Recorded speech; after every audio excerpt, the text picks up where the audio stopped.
We go to the John Tortorella suspension. That's what we go with. He gets 2 games for yelling at officials and refusing to leave the bench when ejected, and he was fined $50K. Dan Hilferty said, "I'll be paying that. Don't worry about it." That game, I mean, Saturday's game was an absolute shit show. Start to finish. The first 10-50 of that game was ridiculous. This seems a little out of hand, though, right? Like a 2-game suspension of $50,000 for what is essentially being like, what are you doing out there? To the officials who clearly had no idea what they were doing out there. And refused to explain to him why he was being ejected. Yeah. Or what was going on or anything. Stayed on the other side of the ice.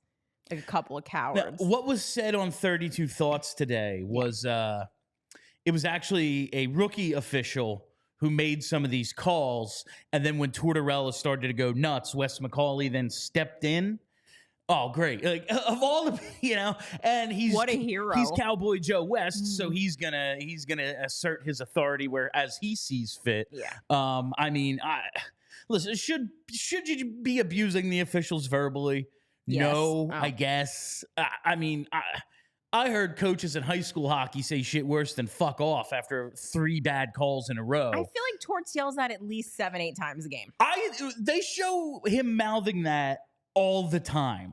I mean, I know people called it a tantrum and he's got a short fuse and he blew up.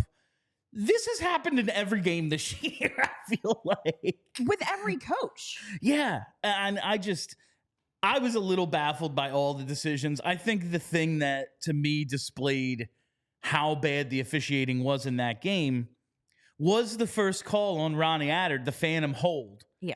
In which the referee is behind the net and puts his arm up on this non-penalty penalty. Yeah. The Flyers directly in front of him. Now he's behind the net. All he's looking for is the puck because that's your job there.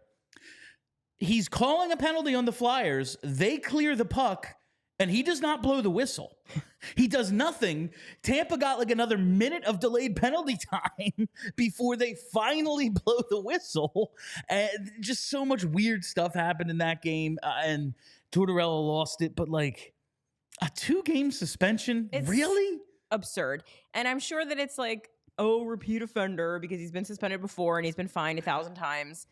But like 12 fines, I think I heard today in his career, which seemed low. It does seem low. It's less I feel than like one a year. He could do better. Yeah. It's been 20 years since Tampa won the cup. It's less than 1 a year. Step up your game. NHL officials, and this was something that they pointed out in 32 Thoughts, as fans, we feel little to no accountability for them being terrible at their jobs often. And this kind of thing just kind of exacerbates that because there's absolutely no explanation at all as to what started it. Why was he thrown out? Why'd you get so mad? What were you doing? Why are you always in front of the camera, Wes McCauley? What's your problem? Like, there was just no explanation whatsoever. And so it just leaves people to speculate and think to yourself, oh, well, it's just them being shitty at their jobs. Yeah. Which is like not the vibe. Like, you don't want people to think that about your officials. John Tortorella is disliked by, at minimum, 50% of hockey fans. Basically, everyone is on Torts' side. And listen, maybe he said, we all know that there are certain words in baseball that you just can't say to an ump. That's automatic. You're out of here. Maybe he crossed. Is there a list?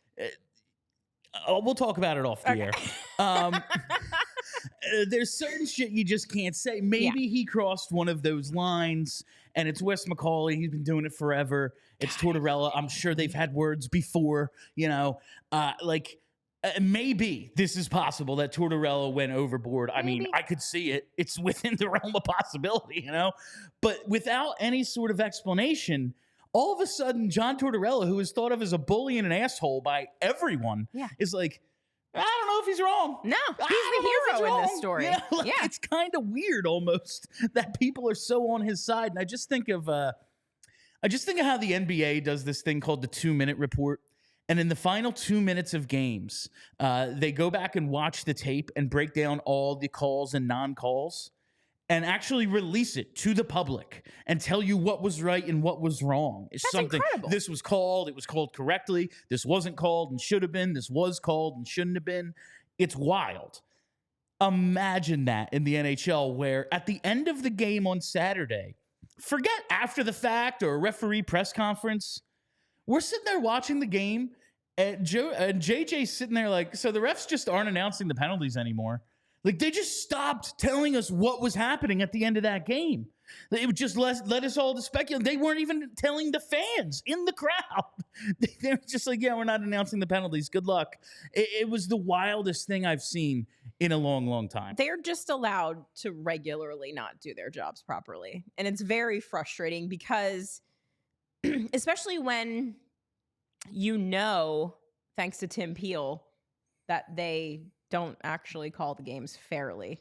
Yeah. So no, we've seen this like anytime, and someone put out the article from years ago when some of those Colin Campbell emails got leaked, and it was just like, yeah, there is clearly ulterior motives at play when shit like this happens. The thing is not refereed. The entire sport is not governed equally, and when things like this happen, I don't know if it's allowing at least a pool reporter to go talk to a ref after a game, whatever it is. yeah, something. Like, any sort of transparency would be nice.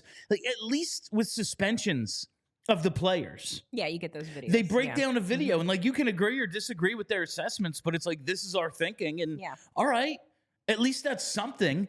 I cannot imagine a video of this, and it's like, well, John Tortorella used a word. Like, I would just love to hear what the explanation is. And before we go any further, I see we have a super chat from Philly Phantom. Wow, look at that one. What's up, gang? Been a fan since the early BSH days. Just wanted to spread the love. You guys are excellent at what you do. Keep up the great work. Go Flyers rebuild. And Danny B and Jonesy, we trust. Yeah, Philly buddy. Phantom, thank you for all that support. Thanks for the super chat. Hope to see you more often. I have the newest BSH. Well, not the newest, but the one you guys put out before the season. I love this shirt. So thank you for listening all these years. Hope you stay with us. But this John Tortorella thing is just, it just seems ridiculous for something that happens in every game. It is the equivalent of the Garnett Hathaway 10-minute misconduct for something that happens literally every time a goalie freezes the puck. That's a very good point. And the explanation on 32 Thoughts kind of makes it worse, because if Friedman is right, and he seems to think that he is, he made a point of saying, I've explained this to several people and no one's told me that I'm wrong. Yeah. It sounds like what happened is this junior ref fucked up a call. Torts got mad, as one does when you fuck up a call in a game that's already three off in a the row rails. that's already off the rails. Right, exactly. Yeah. And in order to cover this guy's ass, Wes McCauley says, I'm throwing you out. And it's just like, so it was just like a ass covering to cover an ass. Like, it was just like, none of it was good. None of it was based in anything that was actually done wrong. Like, there was never even a penalty to begin with. Like, all of it was bad.